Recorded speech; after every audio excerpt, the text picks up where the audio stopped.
Check out carmarshal.com. The link is in the description. They help support us. Hey, Charlotte County, this is Charlotte County COPWATCH, and we have more incompetence for you from the Charlotte County Sheriff Bill PRUMMELL, the socialist, fascist, Nazi himself. Report: cops lose meth during drug arrest. You know, this is one of the reasons why he is the last person on fucking planet Earth not to have body cameras, car cameras, or court cameras, because they can't even freaking handle the drugs. Are you serious? They made a drug bust and you freaking lost the drugs? How insane is that? You're gonna hear in the report here, they fucked up they threw away a needle in the regular trash. That's violation. It just, you're gonna listen to this, you're gonna say, how the fuck are these people even in power? You can't even do a simple drug bust. By the way, I'm for legalizing all drugs, but I'm just saying, this shows the stupidity and incompetence of this frickin' place and department, and is proof why they don't want body cameras, car cameras, or court cameras, because they're so goddamn stupid.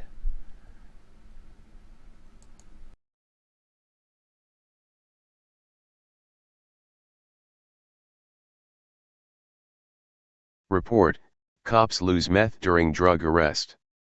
By Ann Easker. Staff writer. 4 members of the Charlotte County Sheriff's Office were disciplined last month after losing track of the meth needed as evidence in an October drug arrest. A person of interest had to be let go and charges were dropped as a result, according to an internal affairs investigation. The incident occurred on October 21, 2017. Sergeant Richard Kaufman stopped a 2000 Chevrolet van on Starlight Boulevard Lane and Gatewood Avenue in Port Charlotte at 2:40 a.m. 2 males and 2 females were inside. The driver did not have his license, and Kaufman asked him to get out of the van. Deputy Michael Talbot approached and had the other 3 people get out of the van and stand on the sidewalk while the driver deputies checked the driver for warrants. Kaufman asked for consent to search the van, but the driver declined. His license came back as suspended, and he had warrants out of Sarasota County for failure to appear and grand theft, according to the report. Kaufman told Talbot he would have a detective come work the case. Kaufman searched the driver for contraband and found nothing. A female deputy came to pat down the female occupants, and found nothing. Inside the van, deputies found a waxy substance which tested positive for THC.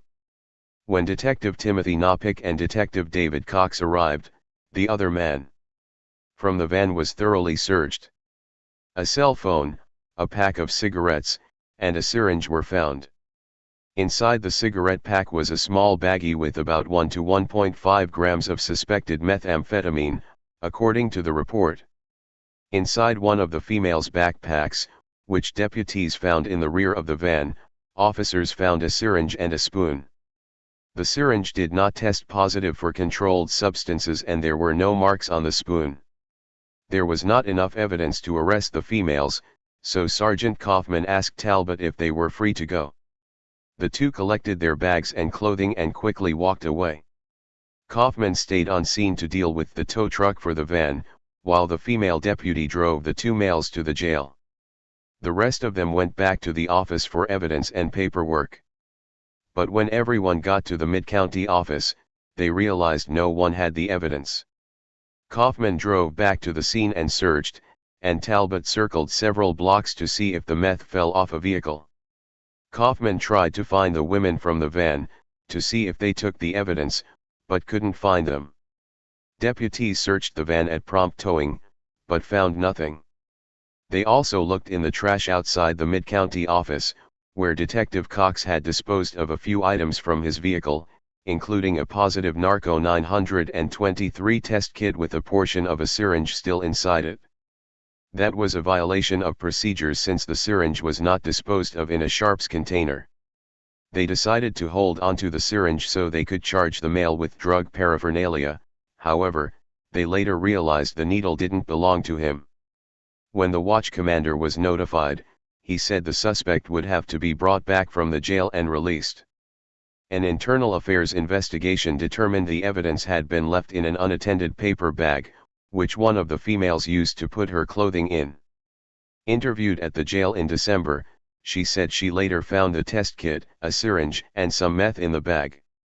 The 4 CCSO members were interviewed multiple times but never recollected the exact details of the incident. All agreed communication had been very poor. Sergeant Kaufman claimed he directed Deputy Talbot to keep the evidence, but Talbot said he was never told, and Detective Cox told him to begin working on his supplement at the scene. Detective Knopik, despite being the case agent, never checked with anyone about who had collected the evidence, according to his statement. Detective Cox said he had just wanted to get home. "I'm going to be honest, I was trying to rush to get out of there," Cox stated. "It was my son's championship game and I had to be in Immokalee by 6:30 a.m. Sergeant Kaufman and Detective Cox both were found to be in neglect of duty and violating official procedures. Deputy Talbot and Detective Knopik also was found to be in violation of officials' procedures. CCSO did not respond to a Sun inquiry Thursday as to how the 4 were disciplined. The Records Department was still processing the request by the end of the business day Friday. Email, aeasker@sun-herald.com. Earlier, but there's a lot that goes into the record keeping. There's a lot of laws behind the record keeping. Oh, yes. How long you got to keep stuff for, things that need redaction, and we're a public record state. We're open records laws and all that stuff. So we have to stay on top of that. And it's unfortunate, but we do have some people in the community, in and around the community, and then we have them all over the nation that kind of abuse our public records laws to their own benefit. Well, and that's a shame because the information is there, but not to be used that way. Yeah. I've got to ask you. Yesterday and today we're hearing on the news and everything about the school shootings. We've got several phone calls here this morning. You want to take a phone call? Sure. All right. We don't have a whole long. We've got about 3 minutes or so. Good morning. You're on the radio with Sheriff Bill PRUMMELL. Good morning, Sheriff. I believe you said something. I may have misheard it. Something earlier, just a few minutes ago, about the public is abusing the public record system, or? No, we have some groups out there that like to use the open public records laws to abuse. How do I say it? They're basically abusing my staff with some of their comments and requests they're making, and they're basically tying up a lot of staff time in filling these requests just because they're trying to. They're anti-law enforcement, anti-government, and they're trying to show that we're doing something we shouldn't be doing, and it just ties up a lot of staff. Actually, a year or so ago, I had to add another staff member to our records department just to be able to keep up with the requests just made by one particular group. I think I know one of those groups, but I'd like to make a suggestion to help you all. I think it would be helpful if you would have a public class on how to make records requests so that they aren't too voluminous, because I know that of some people who they want decades of information all at once, and if they would learn to divide it into smaller segments, it would be easier on your staff. However, I think there's a trend in the public arena now that people are asking for public records at all levels of government because we want to know what's going on, and we want answers, and we don't necessarily trust the media viewpoint of everything that they print. So, we want to know what's going on. We want to know. I completely understand that, and I'm all about transparency. We'll give people what they want when we're able to do it. But like I said, there are people out there who try to abuse that system. Well, possibly you could help them learn how to make better requests, do it more efficiently. This one particular group I'm talking about, there's no educating them or talking to them. What group would that be? It's a group that likes to call them, that likes to... Do they have a name? Yeah, they have a name, but I'm not going to give them the recognition. Would it be COPWATCH? Possibly. Possibly. I have had conversations with some of them. All right, we got about 30 I seconds. agree. We have about 30 seconds remaining here. You need to wrap up the Okay. call. Okay, I agree that there are some lengthy and voluminous requests from a lot of people, and I think you could help that by just having a public service class for people who want to learn how to make better records requests. Well, it's something to take into things that'll consideration. take 15 minutes or less for your staff to research. All right. Well, thank you for your call. We're out of time here this morning. And, Sheriff, we certainly do appreciate you coming in and being with us this morning on the Morning Magazine. Well, thank you, sir. I really enjoyed it. And look forward to hearing more about the Sheriff's Department in the coming months here on the Morning Magazine. All right, sir. Well, you have a great day. You as well. Take care. Sheriff Bill PRUMMELL with us this morning from Charlotte County Sheriff's Department. County, this is Charlotte County COPWATCH, and I wanted to explain what fair use is. You can use pieces of news articles if you're doing it for news reporting, you have commentary, and you're doing it for education purposes. So that's what fair use is, as you can see right here. Another reason why I wanted to make this video is to let you know I have just joined with Patreon. A nice thing with Patreon, I make no money on YouTube. They took the money away years ago, and so this is another way to give, and it's a nice thing too because you can give monthly.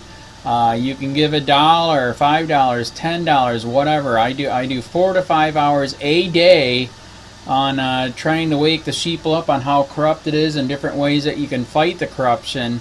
So Patreon is a way that you can do it, and then of course the old way is still there. Donate to Sheriff County COPWATCH with PayPal or credit card. So keep that in mind. 4 to 5 hours a day. I make no money, but the corruption happened to me, and I'm sick of it. So I'm trying to wake people up.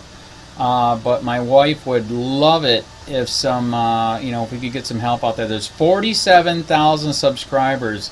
Just think if each one of you subscribers just gave a, let's say, actually, yes, $1 a month. 47,000 subscribers gave $1 a month. That would be awesome. That's not going to happen. But anyways, that would be great if it did happen. But do the math in your head. Just think about it. Like I said, 4 to 5 hours a day. I get no money from YouTube. YouTube has gone nuts. You can't do anything anymore.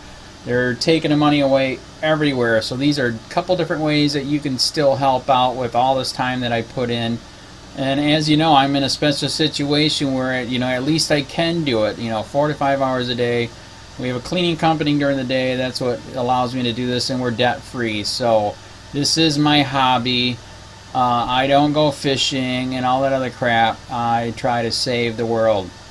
So help me out to make the wife happy, man. In fact, if you guys did give $1 a day, and there was 47,000 of you, and you did it, and each of you gave $1, and that was every month, oh my God, yes, I could quit. I could start suing them. Another idea too that we have is, if I got, some funds, we could actually contact everyone that has been ticketed and or arrested and put in jail and start sending them postcards to let them know we're here, and to see if everything went all right, and if it didn't, find out their story. So we could even do more investigations and more lawsuits. Lawsuits take money. So just think about that. 47,000 of you so far right now. $1 a day. $1 a month on Patreon, or $5 a month Patreon, 10, 20, whatever. Just do the math in your head. Help out. This is a lot of work every single day. Thanks.